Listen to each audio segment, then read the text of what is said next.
Assalamu alaikum wa rahmatullahi wa barakatuhu, and welcome to Pakistan in Perspective, a special series examining the state of minority and human rights in Pakistan from a historical, legal, and philosophical perspective. In the course of our series, we will cover a wide range of topics, including Pakistan's foundational approach to minority and human rights, the specific laws and legislation that have adversely impacted minority rights, the exclusion of Pakistan's minorities from the political process, and the prospects for meaningful reform in Pakistan. To help analyze these matters, we've assembled a group of experts, which include some of Pakistan's leading jurists, journalists, and intellectuals. Today's program explores the early years of Pakistan's founding, and particularly Mr. Muhammad Ali Jinnah's original vision for minority rights. We will also be discussing the constitutional framework for minority rights in Pakistan, with a particular emphasis on the 1973 and current constitution. What does it mean to be a minority in Pakistan? And has Pakistan adequately provided protections for minority rights? Joining me in the studio to discuss these matters are two very distinguished lawyers from Pakistan. On my right is Mr. Abid Hassan Minto, who is a senior lawyer, an advocate before the Supreme Court of Pakistan, and a constitutional law expert. Mr. Minto, it's an honor to have you with us today. And on my left is Mr. Mujibur Rahman, who is also a senior lawyer, an advocate before the Supreme Court of Pakistan, and a scholar of Islamic Sharia law and other related subjects. And both our guests have many decades of experience defending minority rights in court, so it'll be very interesting to hear their perspectives. Before turning to our panelists, let me set the stage a bit. Pakistan has a population of roughly 187 million people. That makes it the sixth most populous country in the world. There are at least 6 million Pakistanis who belong to dozens of minority religious and ethnic groups in Pakistan. And if you include the Shia community as a minority, that number is in the tens of millions. So the question of minority rights carries great weight and significance. On August 11th, 1947, Pakistan's most famous founder, Mr. Muhammad Ali Jinnah, delivered a keynote speech to the First Constituent Assembly. And that speech has been viewed by many historians and scholars as a seminal pronouncement of Pakistan's deep commitment to minority rights and to religious freedom. For the benefit of our audience, I will read a portion of that address now. He said, "You are free. You are free to go to your temples. You are free to go to your mosques or to any other places of worship within the state of Pakistan. You may belong to any religion or caste or creed. That has nothing to do with the business of the state. We are starting with this fundamental principle, that we are all citizens and equal citizens of one state. Now, I think we should keep that in front of us as our ideal, and you will find that in course of time, Hindus would cease to be Hindus and Muslims would cease to be Muslims. Not so much in the religious sense, because that's a matter of personal faith of each individual, but in the political sense, as citizens of the state." We had the opportunity to ask several leading scholars on Pakistan to share their impressions of Mr. Jinnah's historic address. Let's take a quick listen. Basically, I'm in sympathy with Jinnah's speech to the Constituent Assembly in 1947. Now we are all citizens of a state, and it doesn't matter whether you are Muslims or Hindus or Sikhs or Parsis. We are all equal. Well, that was never implemented. Absolutely. You know, and who knows what would have happened had he stayed alive, but that was never implemented.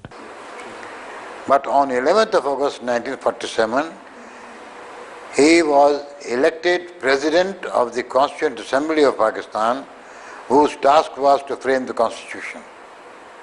So in that capacity, for the first time he expressed his views on the framework, on the Constitution of Pakistan.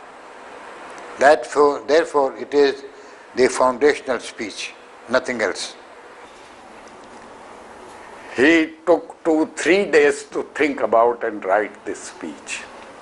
So it was a calculated effort, and his vision for Pakistan was not on the spur of a moment. It was his ideal, and it was his idea which he thought about properly for a long time before saying this. So to express this practically, he started this session of Constituent Assembly without the recitation of Holy Quran, and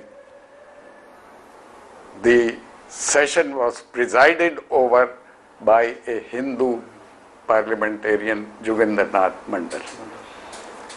So in an Islamic state, a Hindu will not preside over the session of the Constituent Assembly of a Muslim Constituent Assembly. Then when he appointed the first federal cabinet of 6 members, the law ministry again went to Jogendranath Mandal. Now it is unthinkable that in an Islamic state, the law minister will be a Hindu. This is the greatest speech made by Mr. Muhammad Ali Jinnah, because he made countless speeches, but he spoke as the President of the Muslim League.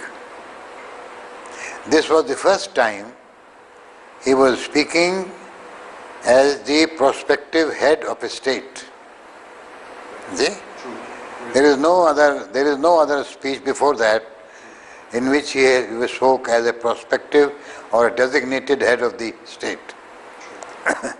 Therefore, its scope, its ambit is much vaster than all the speeches he had made during the struggle for Pakistan, including his speeches on the Pakistan resolution. I consider this speech is more important because those speeches were related to a demand. And this speech, laid down a framework for performance. Besides this, that he said that you are free to go to your temples, you are free to go to your mosque or any other place of worship you want to.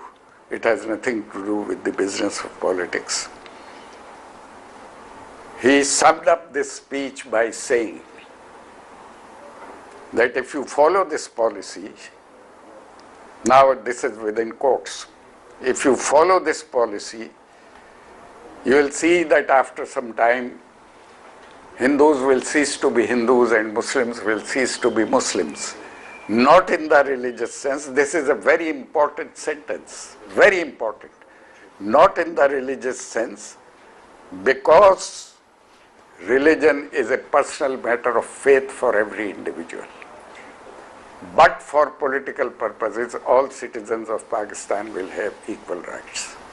Now this sentence, that religion is a personal matter of faith for every individual, this is the basis of democratic movement throughout the world. You see, visions are in that way, sometimes mirages that people pursue. But now that we have had 64 years of history and experience, now it is compulsion. You see, Pakistan can survive only by sticking to this formula, and if it does not adhere to this formula, there will be no Pakistan. So we'll now turn to our panelists and begin our discussion. Mr. Minto, help us understand the broad question. What exactly is a minority, and how has Pakistan defined it? Well, there are minorities and minorities. We are talking in the context of Pakistan specifically, then we have certain problems. Because minorities identify themselves as minorities in a variety of states. There was no problem when Muslims in the United India were thought to be a second nation or a second community as compared to the Hindus who were in majority. So they are called minority in a country or in a state on the basis of the majority of the populace which lives in that state. So that's one way, because there is no legal or constitutional definition anywhere in the world which defines particularly what minority will be. There are minorities who accept their status as minorities, because in Pakistan there was no difficulty in calling Hindus as religious minorities or the Christians as religious minorities. They said that we are religiously speaking in minority, and it is a fact of history that they were in minority in a state which was populated overwhelmingly by the Muslims.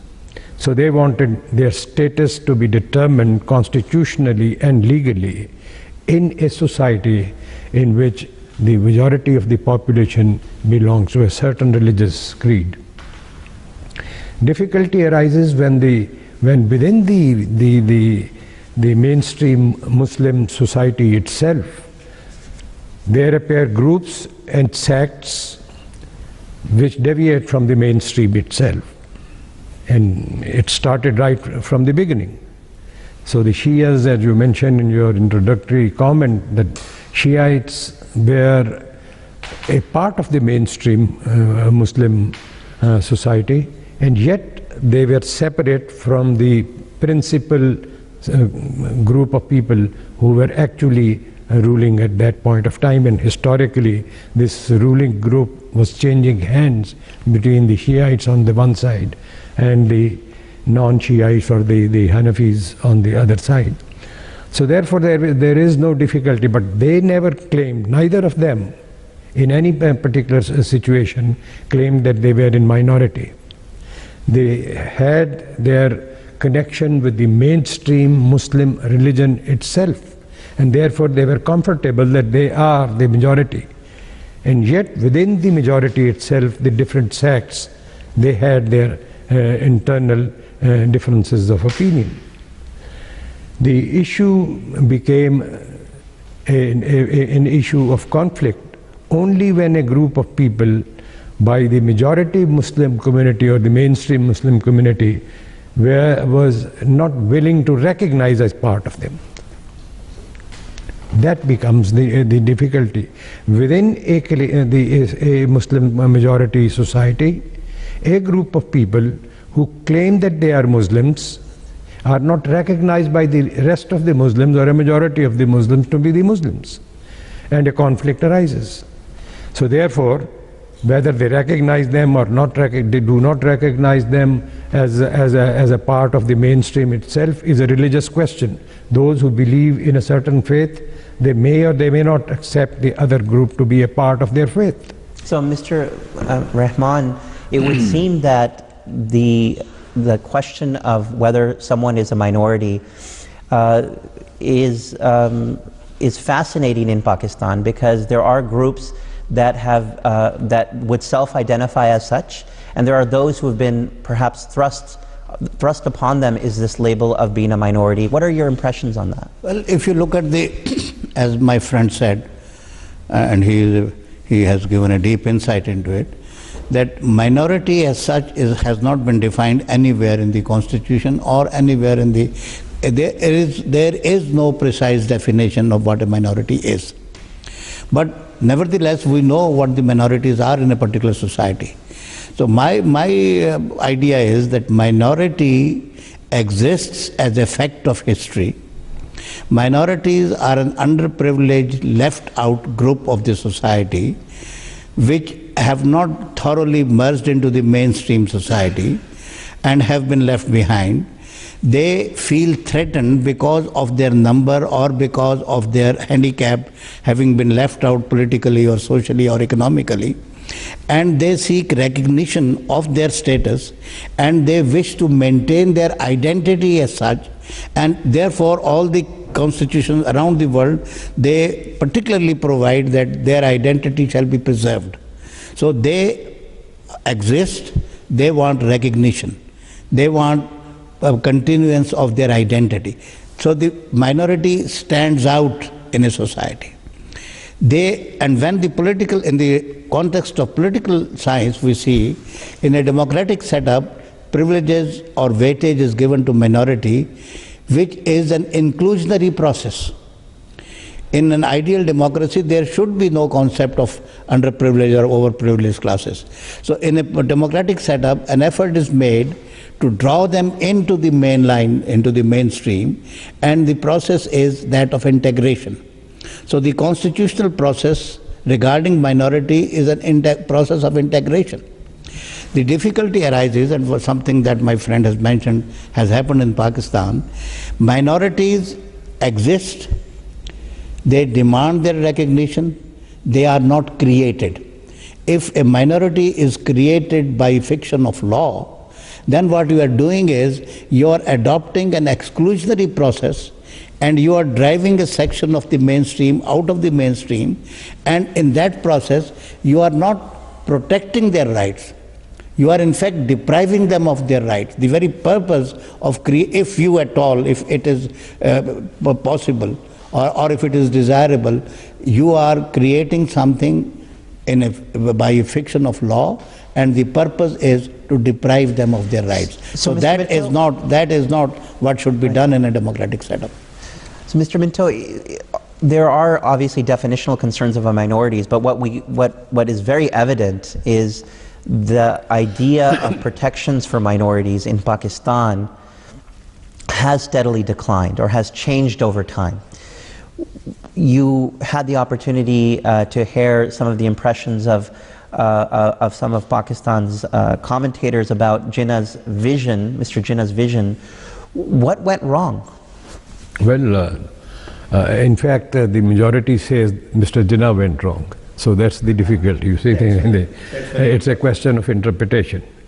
They say that what Mr. Jinnah said on the 11th of August has to be interpreted in the context of his philosophy of two-nation theory. And therefore, what he said on the 11th of August cannot be isolated from the actual politics that he was leading right from the year 1940 onwards, particularly, but even before that. You see, but then all sorts of the philosophies were propounded. They said that when Muhammad bin Qasim came here for the first time, the foundations for Pakistan were laid at that point of time, which actually means that a Muslim coming in a non-Muslim state as a conqueror, when he enters that premise, then and that geography, the foundations of a parallel statehood are created. So this is all historical. The issue is whether two-nation theory is in conflict with the 11th of August or not. My answer is it is not, because two-nation theory is in a larger context of India.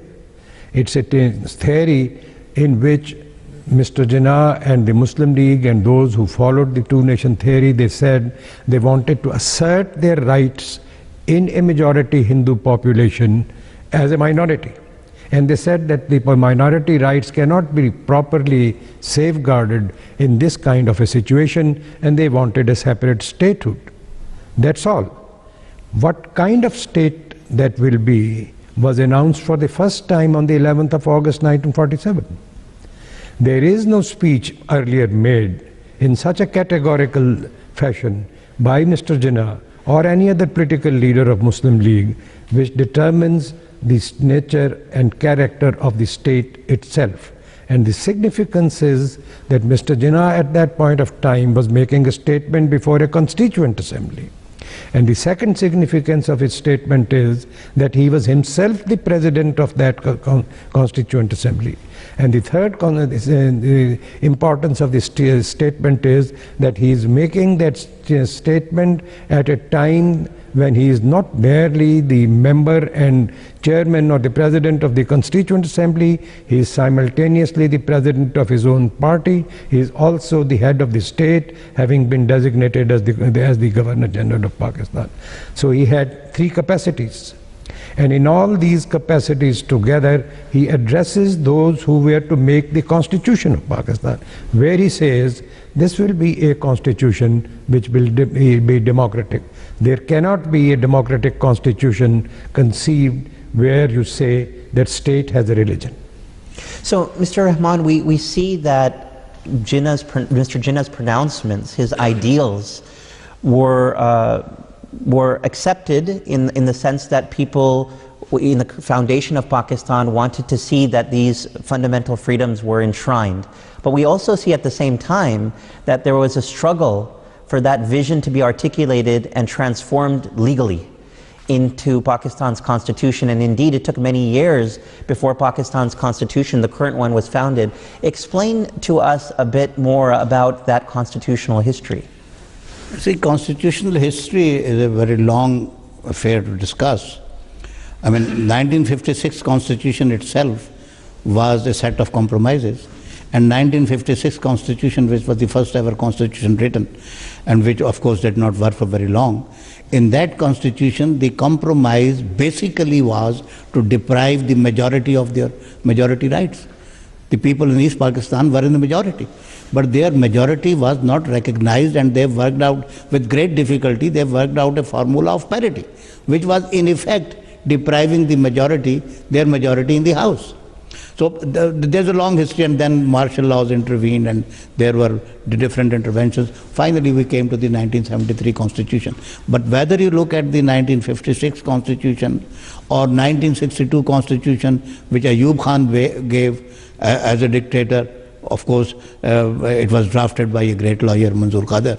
But that Constitution, and then ultimately 1973 Constitution, if you look at the three constitutions, whatever the majority or the right wing or obscurantist section of population of Pakistan might be thinking, some people say that with the objective resolution we deviated from the principles of Qaid-e-Azam. We may have.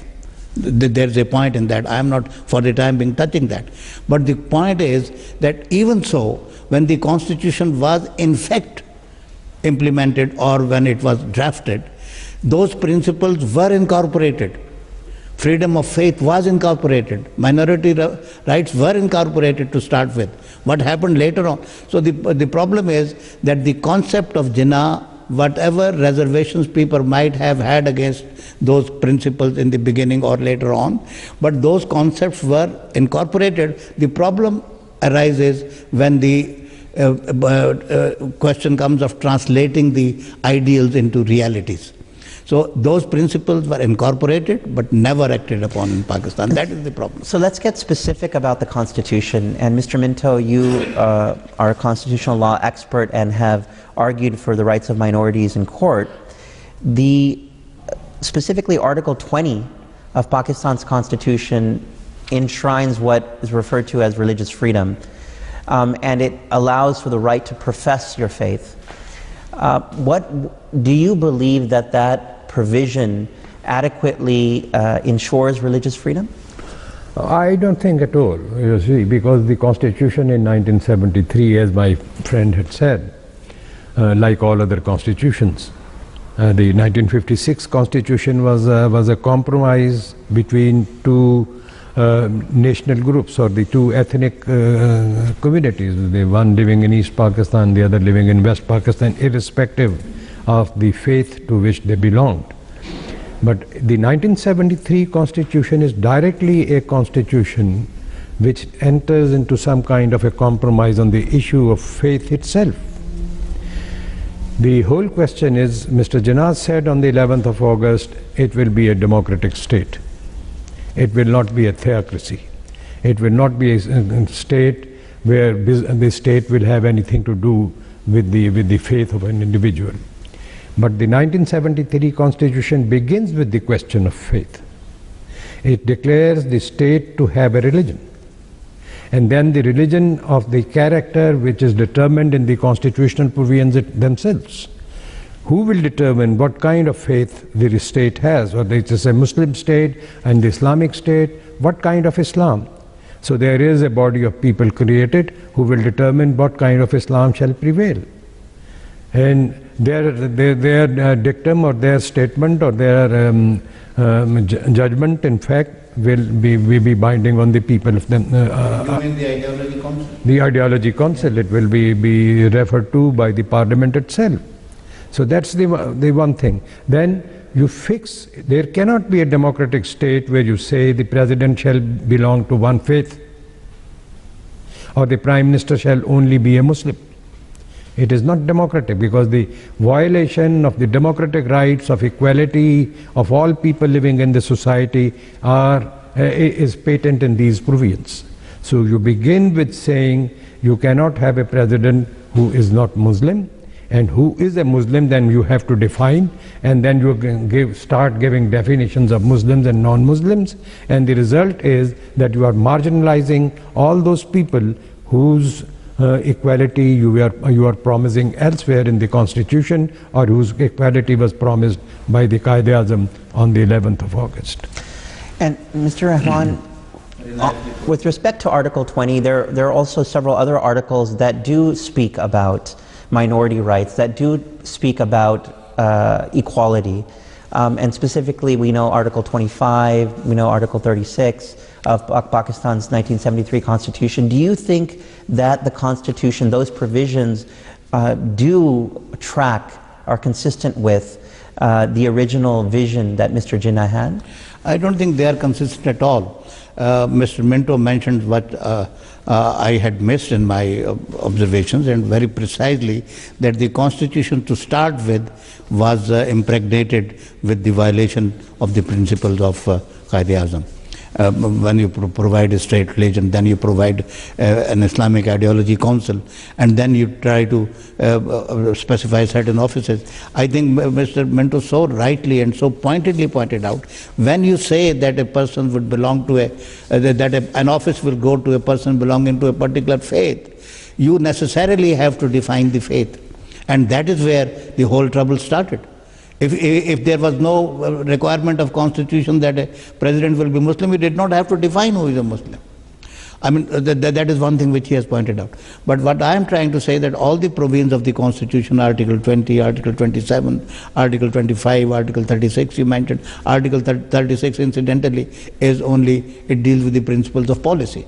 The policy will have to be implemented by the state, and many of the policies of the laid down in that chapter have not been implemented by the state at all. But I think the real test came when the question of electorate came in. When the question of electorate comes, then when minority status is recognized or foisted or given or not given to a particular group of people. So when you start with the election laws, when it comes to the participatory process of the citizens of Pakistan, and that citizenship, mind you, I believe, and Quaid-e-Azam believed, citizenship is indivisible. You cannot have two tiers of citizenship, first rate citizen, second. So when the question of electorate comes, when the question of representation, participation of the society in the lawmaking process or in the administration of the country comes, it is there that the minority really... That's a fascinating distillation of the constitutional history. Unfortunately, that's all the time we have for this program. But I would like to thank our panelists for joining us. Our special series continues, and join us for next week's program, in which we take a closer look at this question of religion and whether a state, Pakistani state in particular, can define who is or is not a Muslim for purposes of the law. Again, we thank our panelists, and we look forward to seeing you in our next program. Thank you very much.